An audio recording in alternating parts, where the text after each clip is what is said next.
كنت هموت على البيتزا، كنت ماشية كده وقلت لا ده في بيتزا كينج، لا انا هروح ادخل بقى واشوف هو الكينج فعلا في البيتزا ولا لا. فدخلت وكان في عرض ب 230 جنيه بيتزا كبيرة وعليها وسط هدية من نفس النوع ب 230 ومعاها لتر كولا، وده كان المنيو، كان عليه بردك خصم في حاجات كتير فحاسبكم تشوفوه. وطبعا كنت قاعدة بقى على ترابيزة بقى على البحر بقى كده، من قدي بقى على البحر في اسكندرية بقى وكده.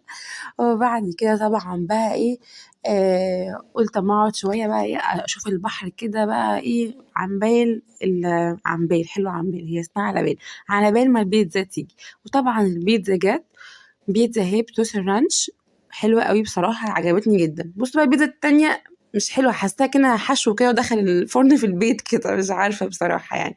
بس الصراحه البيتزا اللي هي دي عجبتني جدا جدا جدا جدا. وطبعا بقى ايه، مش هننسى نحط طبعا عليها الكاتشب بقى، ممكن تاكلوها طبعا بالشوكة وممكن